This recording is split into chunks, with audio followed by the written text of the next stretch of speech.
Oh, if you didn't know, this is the Morningwood NFL Sunday here, brought to you by Rumster Sports. What up, boys? We're back with the Golf War Show, the preeminent golf show on the entire internet.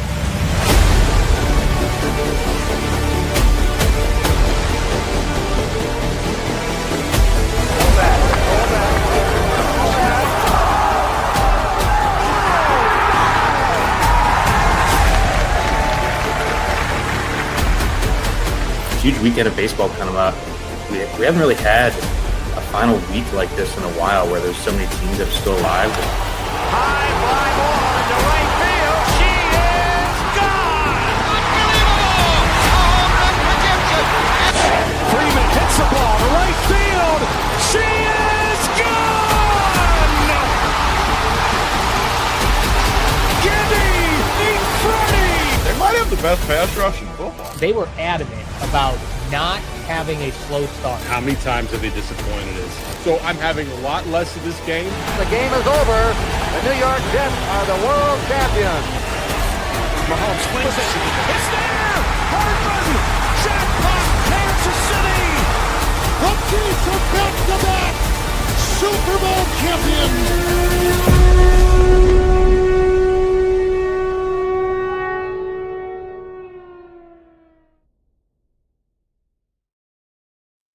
This is Run Pure Sports. We are picking winners. I am Statsational along with JBC, and we are doing our first, I think this is our first one since the Super Bowl. We were away last week for a little NASCAR. Yeah. So, yeah, how you doing, man? Good. Can't complain. The NASCAR was amazing. Definitely was a good time. I did the show in lieu of this show. We did a little NASCAR show with Big T and I last Friday. We'll be back this Sunday for our usual time on with NASCAR. And yeah, I mean, last week it was good seeing you. We had Bryce there. Yeah, Boynton showed up.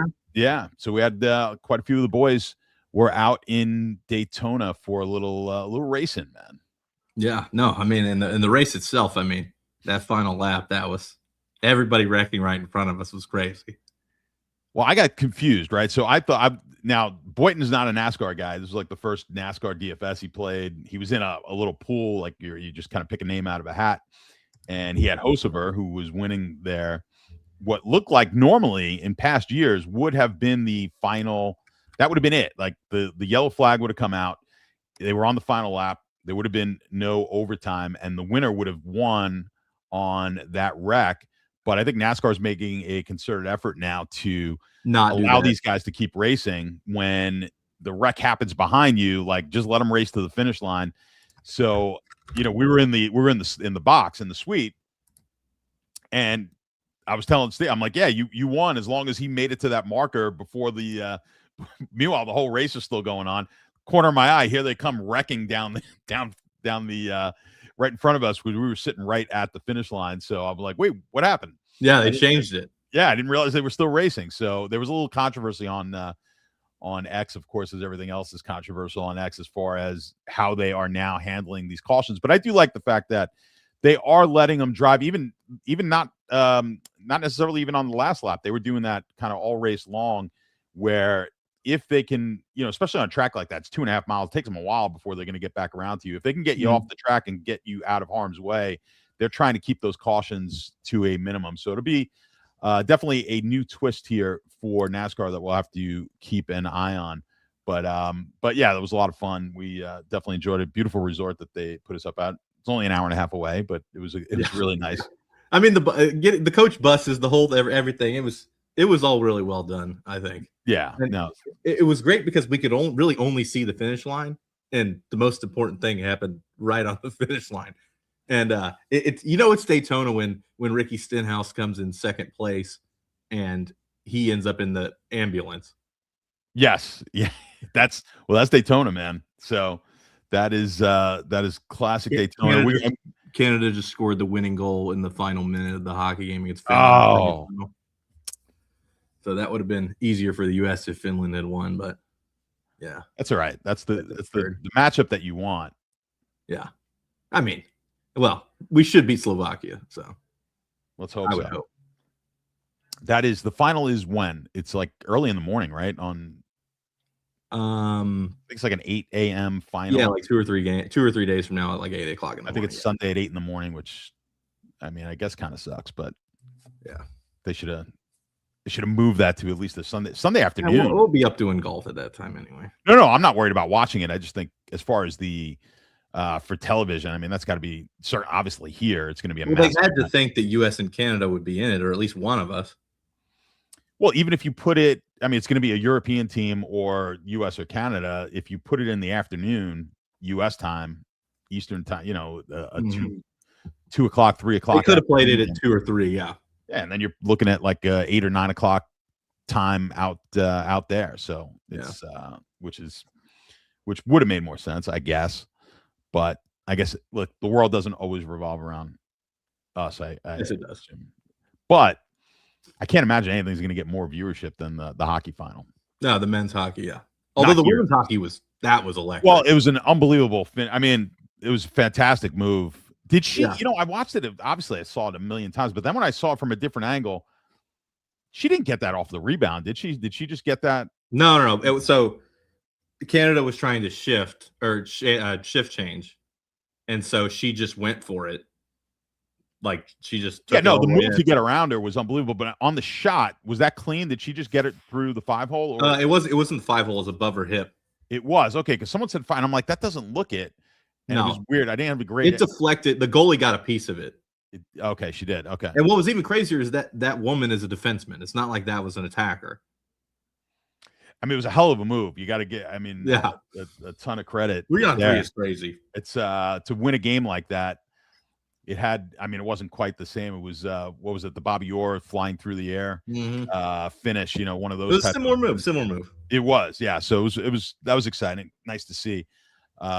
The U.S. pull that one off, but yeah, I know you. Speaking of controversy, you're not one to shy away from it. Were you? It's the yeah. You know, as I was saying it, I was like, I wonder if they. You know, it's kind of like the Brooklyn in bowling. Like it's Brooklyn everywhere in the country except for in Brooklyn, it's Jersey. But I wonder if they have that rule in women's hockey. I saw that they called a penalty in the first period, and they said too many men on the ice, and I was like, you're not even gonna change it. That's just the name of the penalty. I mean, that is the penalty. That is the penalty. There was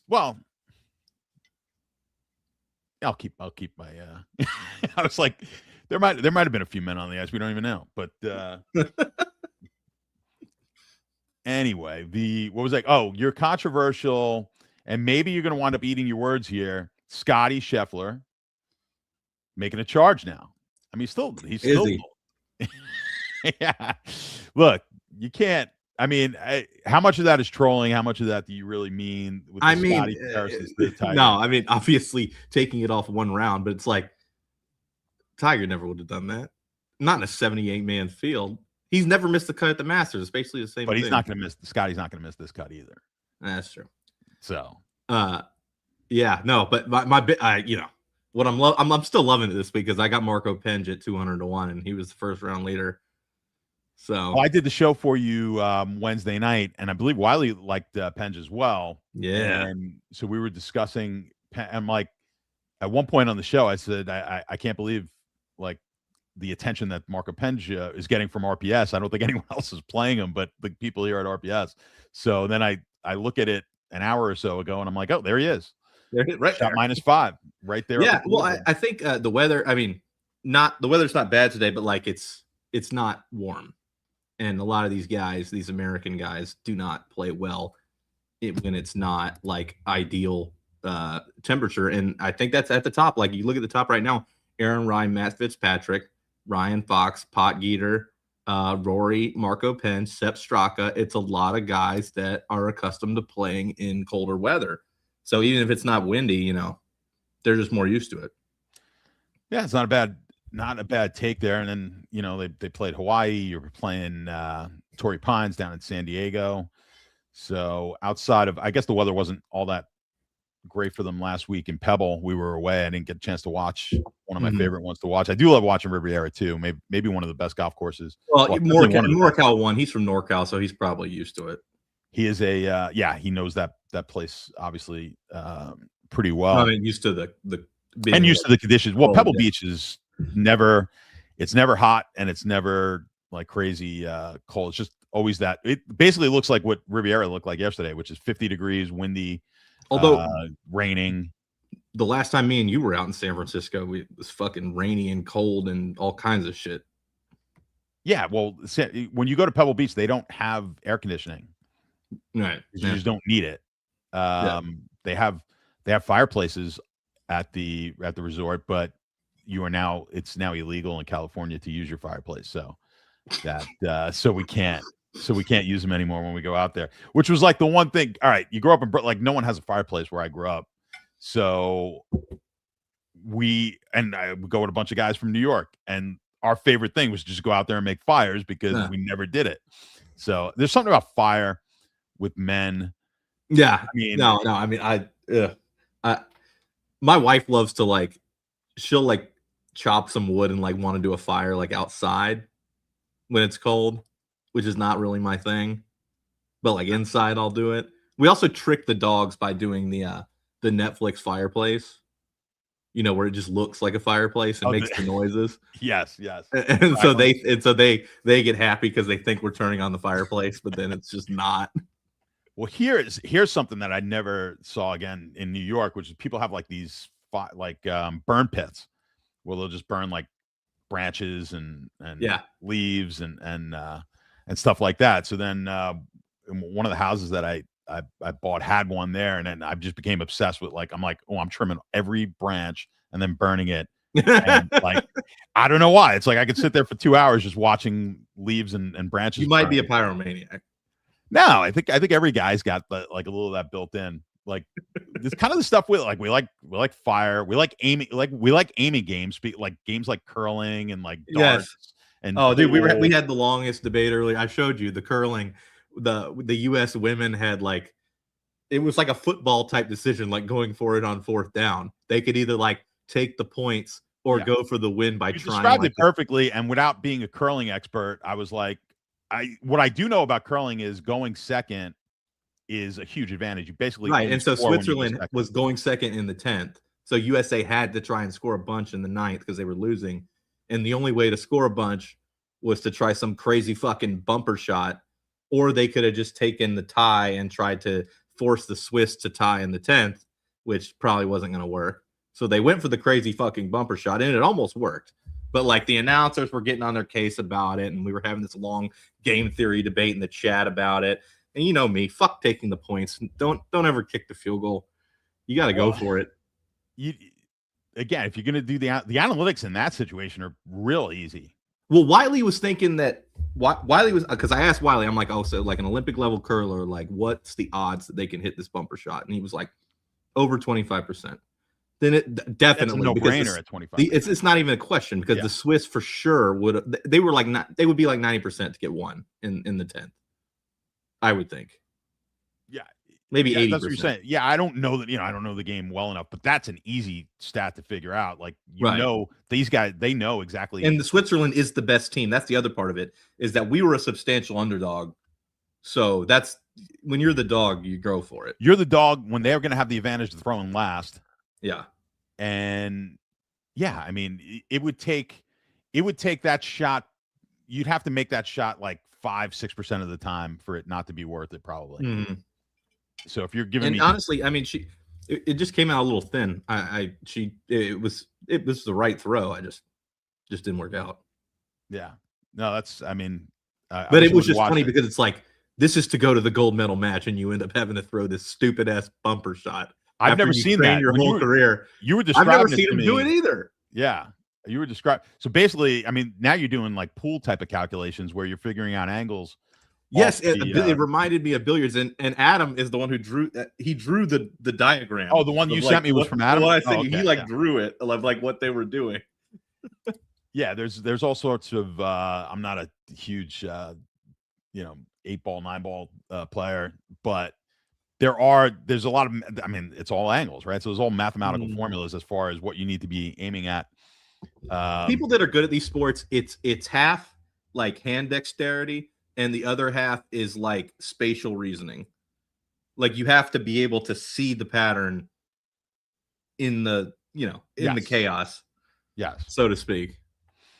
Yeah, my dad's right now. He's playing.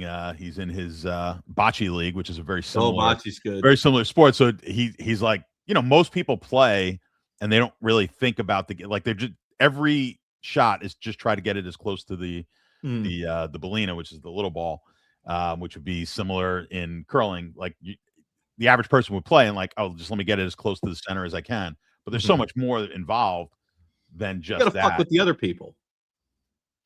Yeah, well, you've got to block. Yeah. So no, this is not going to be an NBA show.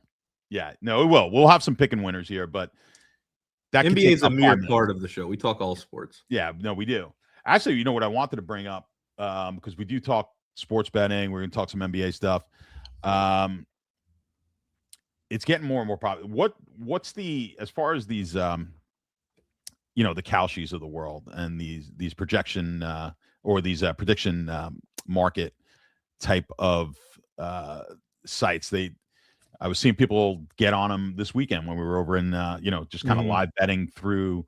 No, Gibbons is all about it. Is this the future now, or sports betting, or are we like the sport? Because you're seeing, we're seeing some of these books take a little bit of a hit. The guy that's the head of the CFTC is very much in favor of them.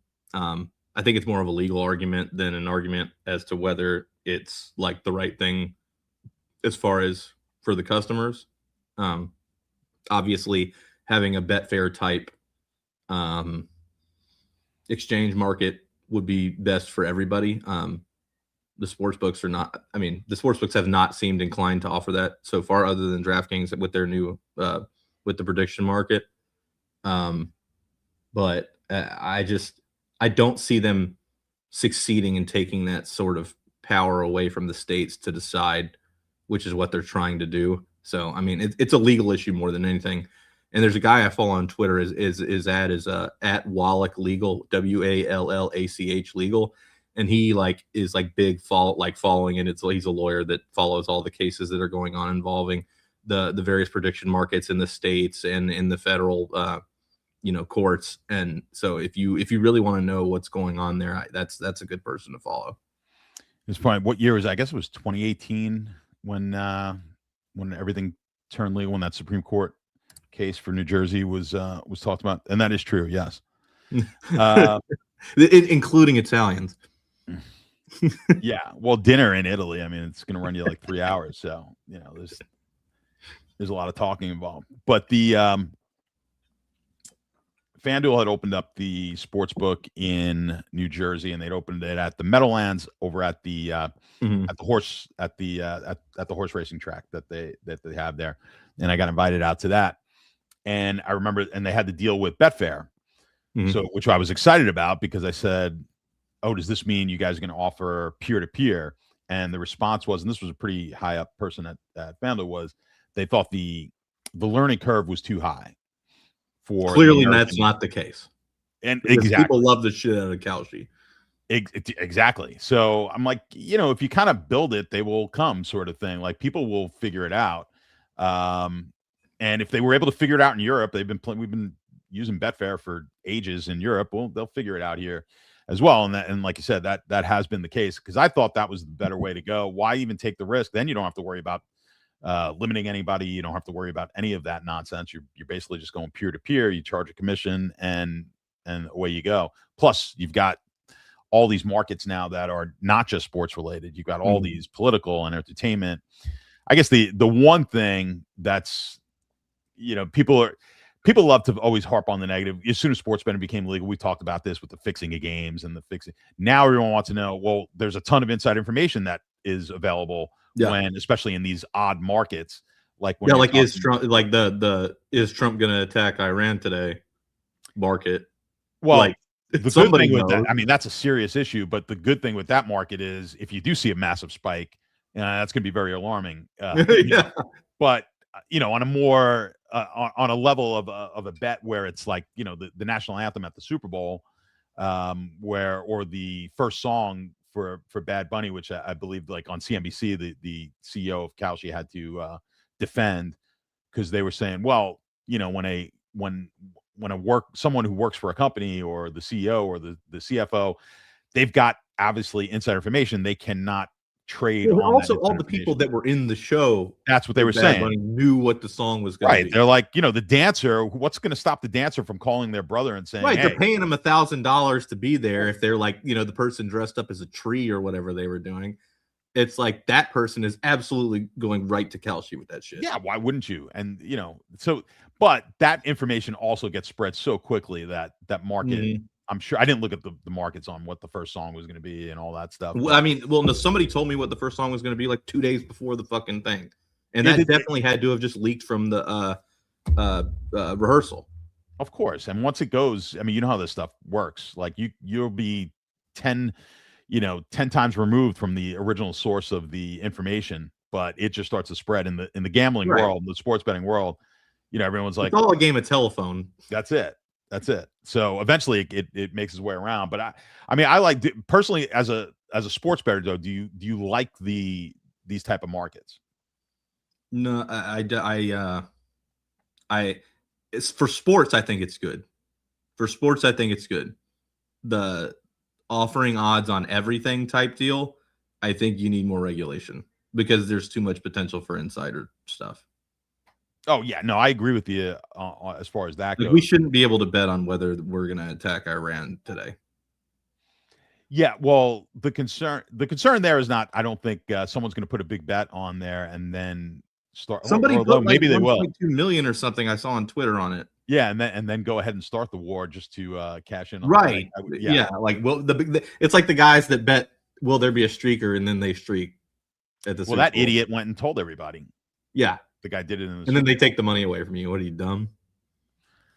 There is, no, I would agree. There needs to be a little bit more regulation there. But let's just keep it to the sports betting aspect of it. I mean, there's a lot of advantages to sports, especially if the market's liquid. I remember going to the sports betting conference maybe 4 or 5, probably at least 5 years ago now, up in New Jersey. There was a lot of people looking to do these type of peer-to-peer businesses. But the key to these markets is it has to be liquid. Like if it's not liquid, there's really you're gonna have first to market is the reason Kalshi is being successful is because they were first. And that's the key. You've got to get the liquidity there, which means you need not just the bettors, but you also need liquidity providers, which are people willing to put their cash up there and put a bid ask and let people bet. Basically, there are third parties that are becoming a sports book at that point. Which there's people doing that on talking about all last weekend. Gibbons was talking about how he was making the market on Connor Zilish like the entire time. Like right. I mean, you don't have to like sign any official documentation to do it. You could just if you've got the computer, the key is obviously, especially in a sports betting market, if it's live, is being able to be quick enough to do that. But there was a website, I can't even remember it now. So it was 20 years ago. That was exactly this, and it was legal. I guess it was never legal. You could do it in the U.S., but it was a market, and I used to just make the markets like manually on MLB games and whatnot. But I learned quickly. This was like the early days of like, I'm like, wait a second, there's a delay. Like everyone's like, yeah, of course there's a delay, but like then like I wasn't used to. It was all new. Like I wasn't realizing a 5-second delay in a baseball game. There's a home run hit and my my overs are getting picked off like crazy. And I'm like, what the hell's happening? Yeah. So you live and learn, but yeah, so you're going to need the right feed and you need to be quick. Just like it's basically just become like betting that is one thing with the peer-to-peer, like the books have the feed directly from the leagues themselves. So it's going to be hard to, front run a book on something like that. Because your feed is always going to be behind or at worst in lockstep. I remember we were talking about this and we were looking at how fast the sportsbook feed came in when we were literally staring at them putting on the golf course in Minneapolis. Yes. And it was like instantaneous. It was like the ball goes in and and it was that quick. But on a prediction market, if you're the one setting the market, you're not going to be that quick. So somebody on the course is going to be able to front run you the entire time. Yeah, you got to be super careful with that. There was a lot of that with tennis going on, where people were years ago. Course sighting, yeah. People were. They arrested a guy. I remember they arrested a guy in Australia because he had made like a few $100,000 just like betting the next point type stuff. Right. Yeah. So it's all, as the tech gets better and better here, it all becomes more and more difficult to do as far as those kind of things. But we've got we'll talk about it. I do have a chat. The book that you are writing the forward to that you have not done yet, which I'm going to remind. I think I'll remind everyone on the show. I just have so many nice things that I want to say about you. That's what it is. It's so long. You got to interrupt. I know you've got a lot going on. Is that holding up the process? It's the only thing I'm waiting on. So I've got really. Yes, the book is done, and I've actually got a website, a companion website that's kind of like a course on props. And so if you have the book, it kind of works well with. We have been out of town. I'll do it. I'll get that. I figure I'm going to break your chops on the show because then it'll make people yes you. And we'll get that out. This way we get the book out and people can use the website along with it, which would be good to kind of learn a little bit more about the math behind these props. There's a section in there on live betting, and yeah, I think it'll be helpful for everyone. Speaking of the props, last night was a good one. We had books. Haven't seen the whole book yet. No, Cole has the book. Doesn't Cole? He's got part of it. Yeah, he's got part of it. He Okay, hasn't seen the whole thing yet. Yeah, he's got maybe he's got like first 6 chapters, I believe. Although I might have sent him the whole thing. I'm not 100% sure, but he was helping me out reading it and giving me well, the thing, Cole, is we're gonna have with the website, the companion website, you'll be able to go in there and like a lot of the calculators are on there, and it'll be a lot easier. That's why it'll work hand in hand with the site, and you'll be able to understand, I think, some of the concepts a little bit better. But good night last night. I don't know if you were paying attention. I swept the board on the NBA props last night. Johnny, it was nice coming back. It's been the NBA props been on fire. That's another thing. Like when you read the book, and it's this obviously, but I think in this world, a lot of the people who kind of follow your picks or my picks or are betting on their own, you just don't. I think there's this notion that oh yeah, a lot of people parlayed them. Yeah, it was a nice night. So for everyone there, hitting the 6, but a lot of people don't realize you will go, and I could show you exactly how I've done with the NBA props. I hit a peak in like December, and then it just goes kind of flat. You're losing a little bit. It wasn't bad. Like maybe lose, I think at max, maybe it was down like 5 units, 6 units off the peak. And then boom, it's gone up like 50% increase over the last couple of weeks. The end of the season is always the best. Yeah, but you have to understand, like when you're betting, like if you have an edge, that doesn't necessarily mean it's not linear. Like you're just not going to be like, oh, I'm just going to bank a half a unit a day. Like even a half a unit a day, people would be upset. Like you give me a half unit a day every day, sign me up, whatever it is, and let's roll. But people, I think the expectation, what I'm getting at, the expectation with sports bettors is so it's so insanely off base. And I think part of that is just these, you get these Twitter touts and people, it's the FOMO. People are looking at what they believe to be someone who's, they're winning at some ridiculous percentage. Mm-hmm. They don't understand that that's basically impossible. And of course, when you go ahead and you start building your own models or you start following someone else and you have a week of flat or you lose 2 units over the course of the week, it's like, oh, well, this guy sucks. I'm moving on to the next guy. Right. And so it's just my favorite line to everyone that asked me that in real life is, I'm only right 56% of the time. Exactly. That if you're right 50%, and certainly, and I know what you mean, like on a minus 110 bets on average, which you need to be right about 53% of the time to break even. That's massive. Yeah.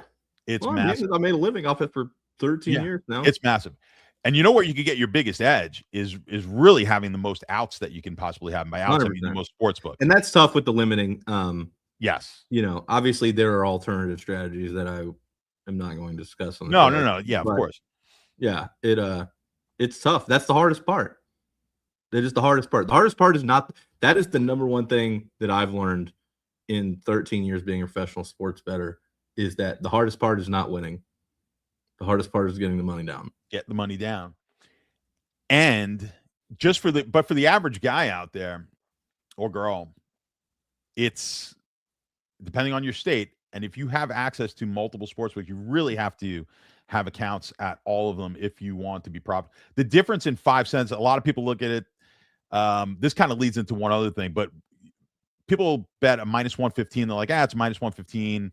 I could get minus 110 at DraftKings, but FanDuel's minus 115. I don't have a DraftKings account, so I'm just gonna play the minus one. Well, if you do that consistently, that is a massive amount of cash that you're either leaving on the table or coming out of your pocket over the course of even if you are profitable. So just you can increase your, like you said, I can make a living at 56%. Well, if you could pick 56% and you needed to pick 54% to break even on all the bets on average, and you drop down to 53%, you haven't gotten any better in your picking and your models, and you just picked up 1%, which is absolutely massive in this game. So being able to line shop, get the best line, there's so many aggregators out there. Obviously I've got an affiliation with Sharp app, but there's so many odds aggregators out there that you can use and figure out, if you've got 5 sports books, put them there's all sort of bots that can do it for you now too. Oh yeah. Yeah, there's a ton. So I think if you're serious about this, if you're doing it, and if you're watching the show, you're probably pretty serious about your sports betting. And I know it's a hassle, and you got to split up your bankroll into multiple sports books. I get all that. It's not easy for everyone to do, but you will definitely be more profitable without even becoming a sharper bettor if you just shop everything. Yeah, no, so when I give out the stuff, I try to give out the bet. That's the other thing that that'll annoy me is, especially with the props. If you're giving out sides on the games, I mean they're typically you could shop for them and get the best line and whatnot. But the props move so much that I like to put on there what the max odds I would take, or the at worst I put on there, and it drives me nuts when people don't do that, because I think the perception is that you're a clairvoyant. And I know you get this because I get it all the time. Hey, who's going to win such and such a game? Like, as if, wait, hold on a second. Let me get my crystal ball. It's like, no. Like, we're just trying to figure out on a percentage basis, probability. What are you talking about? We never lose. Yeah, exactly. All you're doing as a pro is you're like, okay, the probability, I think my model says this is going to happen more often than the market. I mean, that's the most simple way to possibly put what a professional sport, or at least a professional sports bettor, is actually building models and betting. There's a lot of different ways, pro sports bettors bet, but those who are like ways to trying to win. What's that? More than one way to skin a cat. There is more than one way to skin a cat, but let's assume most of us out there are trying to pick winners. We're trying to pick. People will just assume if I give out a prop, if I give over 5.5 rebounds on a player, but it's really tight. There's only a couple of sports books that I don't want you to take it past minus 115, and the best sports books minus 110. There's a lot of people who are going to start creeping in. They're like, it's minus 120, but stat stuff is always pretty good and everything. Yeah, that's fine and well and dandy. But I'm not telling you I think it's going to go over. I'm just telling you it goes over at a higher percentage than what the odds are. And if you continually keep cheating yourself the 5 cents, it's going to be a dramatic difference at the end of the year. So I don't think a lot of people realize it. If you put the spreadsheet together, it's in the book. I show illustrations of it, but so just be careful with that. You draw them yourself? What's up? You draw them yourself by hand? No. These are charts, but with crayon. But I'm assuming there's multiple definitions of illustration, not just hand drawn. So yes. But NASCAR, look, the lines in NASCAR are the futures. Everyone loves PGA bets. What do you got going on this week on your bets? Who do we need? Marco Pins 200-1, baby. That's the one right there. That's the one. It's insane. I'm kicking myself because I didn't bet him first round leader, and he was, but because he was starting so late, and I should have thought, I should have listened to the fucking your your weather model where it could get pushed into the next day because he played so well today. Yep. That weather model, it was like we built that, with the, I built it a little bit ago. I'm like, all right, let's release it this week. And it couldn't have been a better week, really, because it's perfect. He nailed it. I'm like, okay, we're going to have a delay, which you don't get all that often on one of the first 2 rounds. And it's got a delay. It's got the probability of a delay during each hour of the day. Then you could go in there and just put the delay in when you think the delay will start, when it will end, and it'll totally adjust for the wind for each golfer on there. And it worked perfectly. You could download it, put it in Excel, and mess around with it on your projections.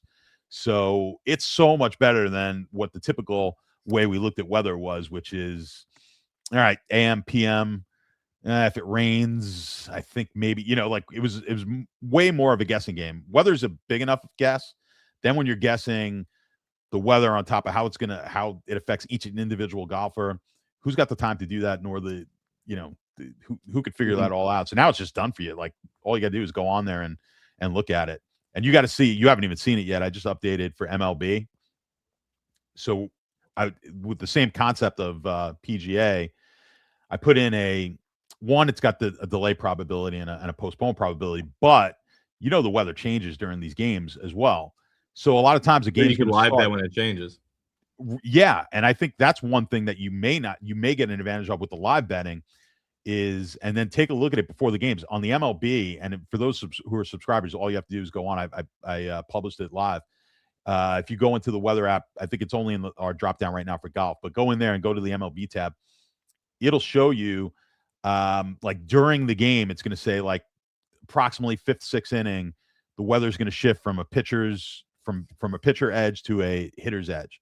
Right. And that could be massive for betting because I don't know. 100%. Yeah. And looking at that, because typically we're just looking at what's the weather at game time. Mm-hmm. And I mean, I was at a game last year here in Tampa that I think I texted you during the game. I'm like, in the 4th inning, it was a massive switch.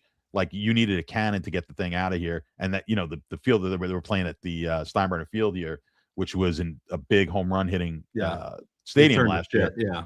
And then it turned into like you couldn't get the ball out with a bazooka in the 4th inning. My favorite one from you last year was when you texted me that you were sitting next to Jose Barrios' family and they were talking about how he was hurt. Yeah, well, my contract. So my contractor who's got a friend on the team on the Blue Jays. So I was sitting with all the families, and yeah, they were telling me how bad his shoulder had been bothered, like his velocity was down, and his shoulder. And then they got wrecked. He got wrecked. Yeah, and he was getting hit. So that was good. Yeah, the raw. I don't want to speak bad about raw because we've. I think everyone in the DFS market has used them, but I think we're at the point now where we don't need. I think just the human element in there and them describing it, and it's not always up to date.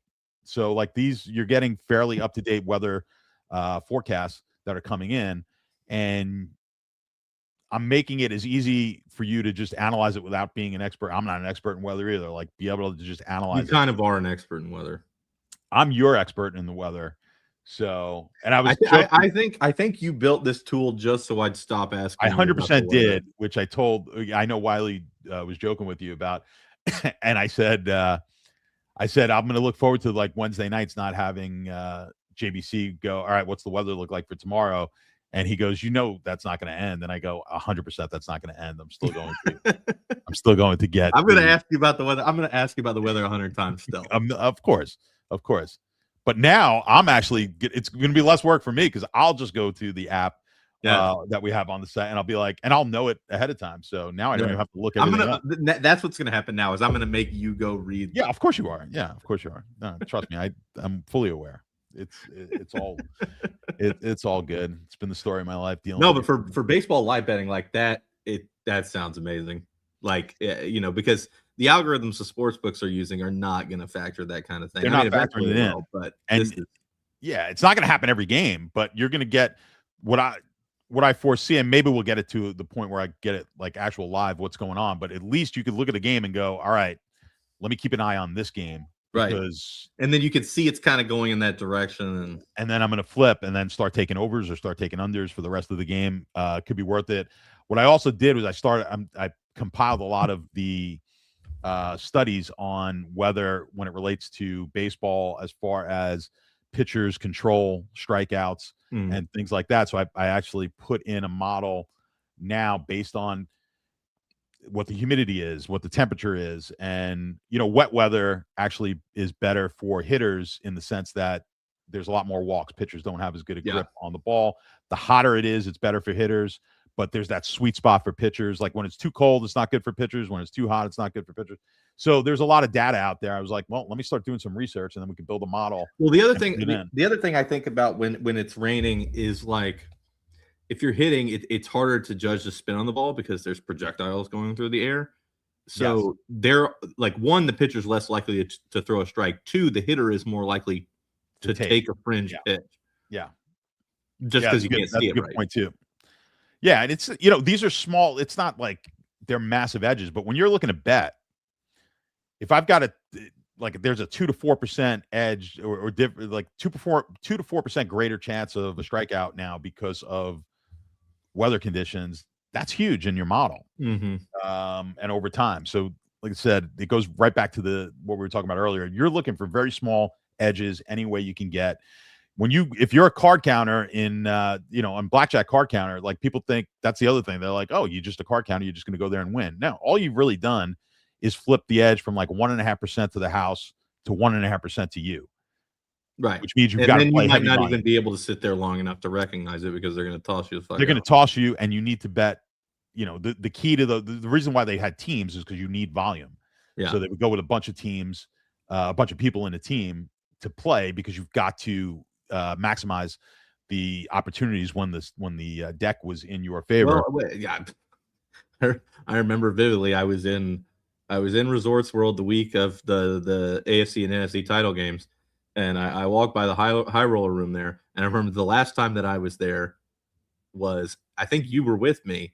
It was after the UFC fight, and me and Empire were playing high stakes blackjack. And he got us thrown out for counting after like 20 minutes. Yeah, it was like that fast. That was one of the few casinos he could even play in, and now he can't. Right. And now he can't play there either. Yeah, no, I was there for that. But let's talk. Let's go over a few bets here. So you were saying you've got what do we got that we can kind of root for here over the weekend with golf? Golf, I was heavy on Scheffler, which sucks, but Marco Penge at 200-1 is looking nice. He's T1 right now. Let me check the other ones that I bet. I did give out in the golf chat Bridgman for first round leader. Yeah, let's see here. I have, let's see, Sepp Straka, Morikawa, Harris English, who is sucking, and then Tagala and Penge. So looking here, it is Straka's -4. So it's probably going to, and Morikawa's -3. So Morikawa, Straka, or Penge all would be very nice if one of them won. Do we just fire away at Scotty on Sunday? I don't know that he's going to make the cut. He just bogeyed again. Oh, did he? What's that? And now he's in the rough. He might miss this, like legitimately. That would be for him to end the streak on this when 10 golfers are going to miss the cut. It would be pretty insane. I almost played him in my one and done because I'm doing so bad. I have not missed a cut in my one and done. I mean, we had a couple of no cut. I'm 10 for 10. It's actually a 2 and done. I'm 10 for 10 so far in my golf, and I have had no one remotely do anything. I'm so far back because none of my golfers have actually performed. They've all made the cut, and no one's performed well. Well, it's been the same guys every week. It's like everybody asks me for the one and done of the week, and it's like it's been Siwoo Kim, Maverick McNeely every time. So it's like if you had burned them, if you burned them early, I don't know who you would have taken. I took Siwoo this week. Right. I burned him already. Yeah. Yeah. I mean, it's the golf one is so, I think I said to take Morikawa this week. That was my 2. There you go. You just picked mine. I took Morikawa. I don't think you're going to get any better price on him. Exactly. Going forward. Like he won last week. Like he's clearly playing at least kind of okay. Yeah. So it was this week. It was definitely Morikawa. Yeah. Those are the 2 guys I took. I was joking with Wiley in the golf chat. So my mom's in that pool as well, and you're familiar with my mom. So I look, and she's got Russell I am Henley. familiar with your mom. She's got Russell Henley, and Wiley's like, I can't. Well, Russell Henley's ownership That was a the bit worst. he's like, Henley's ownership was a little bit of a shock, and I'm like, we could get really good. We can find out who the chalk's going to be. I just got to call my mom and see who she's taking in her one and done, because I thought Russell Henley was the worst play on the board this week. Well, she listened to every golf tout imaginable, so she's like a human aggregator. And except for you, no, she won't. Not that she doesn't listen to me, but she doesn't listen. Like she just gets it. This is, by the way, this has been universal for everywhere. Like I've been doing this forever, and my friends would be the last people. Like people you don't know will put like anything, like $1 million on something that you say that somebody. But your friends that knew you before you were a right, and they're like, "Well, this is the." They're like, "No, I fucking knew you when you were 10. You don't know shit." Exactly. Or you get they'll do the same thing with the occasional Sunday night football game. It's like, who do you like tonight? Like, well, I'm not really betting the game, but well, tell me. Again, I don't have a crystal ball. So yeah. Although I will say, one of my closest friends, Adman, is in the chat and he listens to me, which I think speaks to how good I am. One of my friends will listen.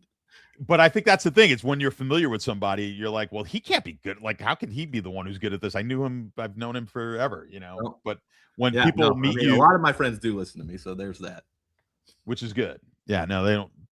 My friends, they all think they just like to play their own thing. So, yeah, no, admin. There we go. It's true. All right, we've got some golf bets going on this weekend. It's kind of slow. We got NBA, obviously college basketball. Have you looked at any as far as NBA bets for tonight? I have not, but I can pull up the pick six. I only had one prop here tonight. I'll look at some more props later. So, well, I mean, are we going to be able to? If we're not going to come up with six, then.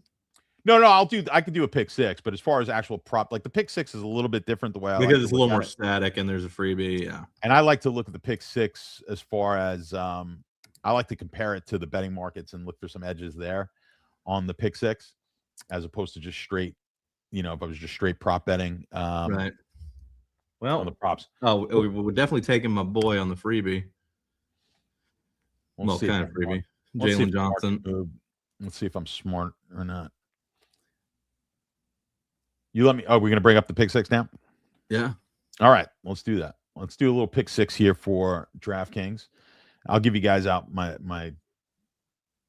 prop that I gave out in the chat. Why is James Harden blue? He's got a bluish hue to him, huh? Yeah. I think maybe it's just coming off the purple that's above him. Maybe. Although Denny would be blue as well, I guess, but no. All right, what do we take? Are you taking the freebie? Which one? Yeah, I got Jalen Johnson over 20.5. Well, see, they're not freebies though. They're just right. No. It's just It's not like the half yard for Patrick Mahomes or something. Right. I'm going the discount tag. Yeah, I'm going to go with the rebound assist number for Holmgren. Holmgren. Yeah, the overweight head coach. Yeah. Yeah, give me his under on rebound assist, 10.5. 10.5 under Chet Holmgren. All right. You got another one for me? You want another one? I'll go with, let's go Cam Thomas's points. And I'm going to take that to the under as well. Cam Thomas under 15.5. Yes. All right. So keep firing. Oh, you want me to keep shooting them at you? Yeah, you keep firing. All right, let's go points and assists. Let's go Kason Wallace. I'm taking that one under. Points and assists. Assists and rebounds is there we go. Yeah, okay, 15.5. It's under 15.5. Oh, what was that Denny player prop? Is it 24.5 for Denny? Was that the one that was up there?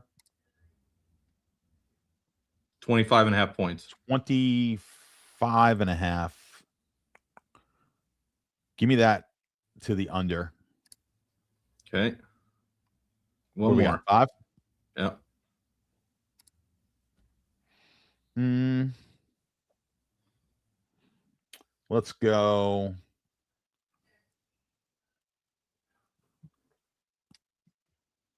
IO points and assists over. All right. We got Jalen Johnson over 20.5 points. Chet Holmgren under 10.5 assists plus rebounds. Cam Thomas under 15.5 points. Kassan Wallace under 15.5 points plus assists. Denny Avdia under 25.5 points. Ayo Dosunmu over 16.5 points and assists. That is a 24.6 to 1. I'll post that on Twitter shortly. Let me look. I have one prop that I gave out. Let's see if it moved at all. Oh, see, my one prop, it's actually gone. So we actually got a bad number. See, sometimes I don't beat the closing value. This one I have not.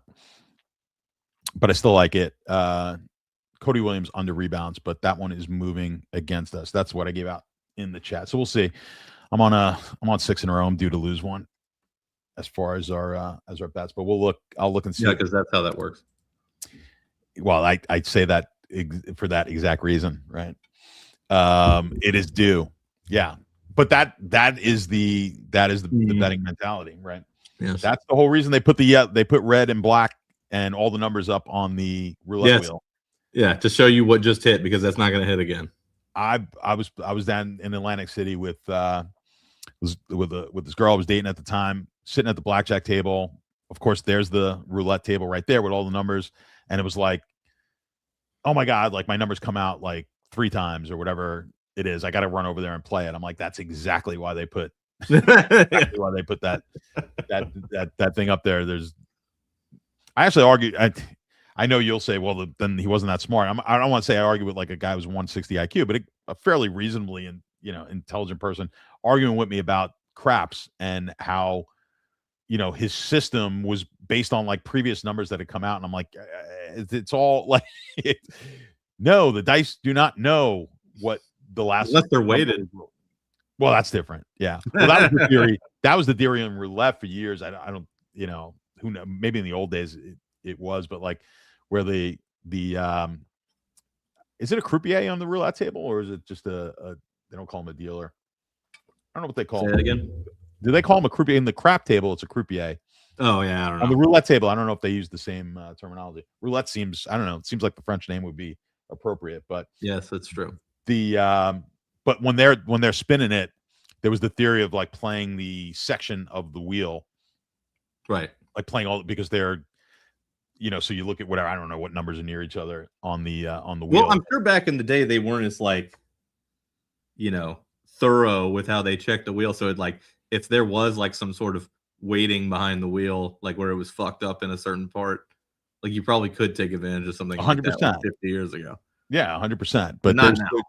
No, none of that stuff. It's so difficult. But yeah, but I still hear, especially from the old timers, like when I was young, like that was everyone had their own little system, how they were going to be. Oddly enough, no one ever did. No one ever broke no one ever broke the system, the tables, outside of the stories that where people actually cheated. It's amazing that people were putting computers like in like on their bodies, like, and their feet, and like we've all now got mini computers, yes, with the most easy access, and they were throwing you out of casinos then when like guys were using their feet to to count cards and like press when the deck was positive or negative, and they were using their feet to do it. I'm like, now I literally I could talk to the damn thing while it's going on, and it'll do it. So it's amazing how things have changed. But let's give me one. I know you haven't really capped any of the games. You want to try to, or if you have a futures, do we have any futures bets that we're looking at for NBA?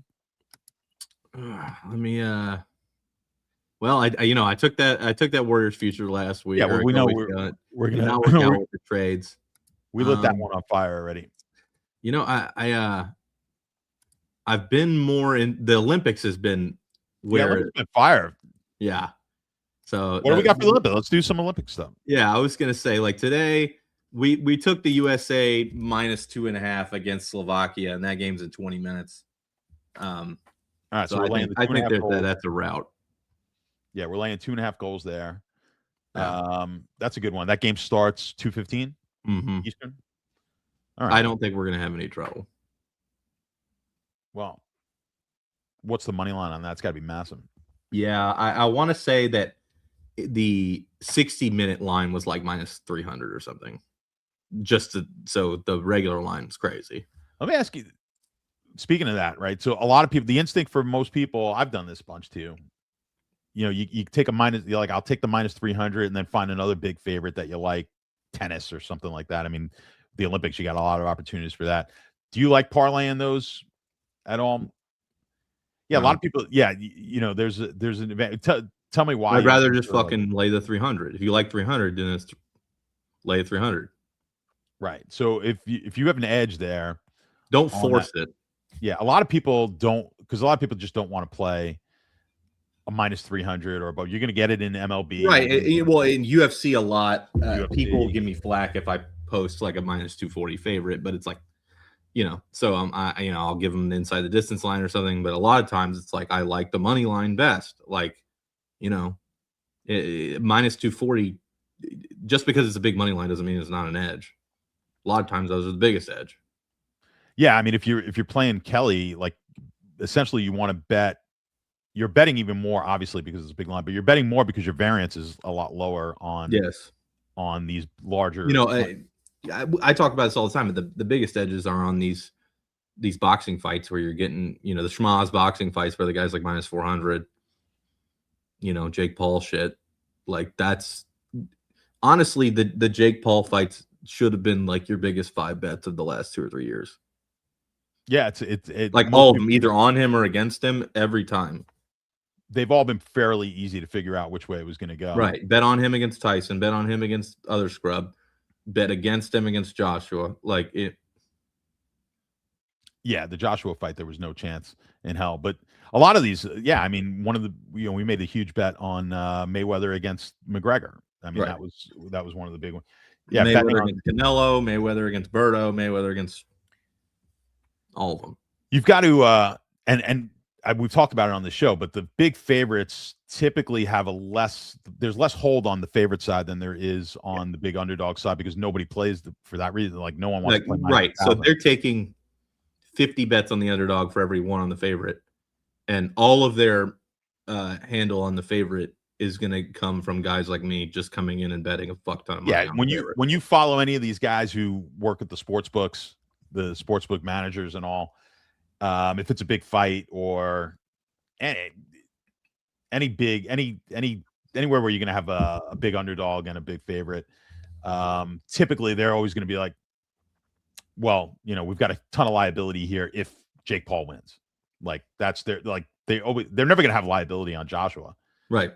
Like there's just not enough. A lot of times in those situations, if that's the situation, like the last fight, they had so much liability on Jake Paul against Joshua. If you walk in and the line's -900 and you're like, I'll bet $1 million if you give me -800. A lot of times they'll do it. They may do that. Yes. Correct. Because there's no way to get middled. So it really only applies to fights. Yeah, right. Yeah, no, it's a binary. It's binary even if it's a draw because you're not playing. Draw is just a void because you're not playing 3-way. It's a 2-way market, and for the most part on fight, you can play. That's one thing. Just make sure you are playing 2-way markets on fights and things like that because there are 3-way markets. You can bet draws on fights. So keep that in mind. All right. That is going to do it for us. We'll be back. We'll be back next week here on. Although I'm going to be in Fort Lauderdale for the. Oh, wait a second! I'm not around next week. Yeah, you're going to the. Are you not coming to Fort Lauderdale? I was going to come, and I've been postponing this. And my dad had been planning a golf weekend with me, and it's next weekend. So where are you going? I'm not going to be that far. I'll be in Naples, but yeah. Okay. Yeah. But yes, I will be at the DraftKings hockey final in Fort Lauderdale. I was coming. Yeah, I'm a little disappointed because I was planning on coming down with you guys, and I will not be able to make it. So Kenny's that's going to be good. Kenny's coming, dude. Who's coming? Kenny. Oh, I love Kenny. Yeah, or we'll say hello to Kenny for me. I was gonna Sully. I was gonna come down there with Sully. I just told him today that I won't be able to do that, but yeah, it'll be a lot of fun. We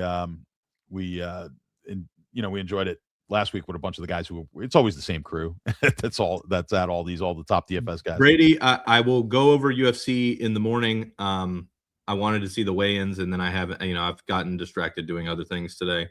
So I'll run through all the UFC on the site in the morning.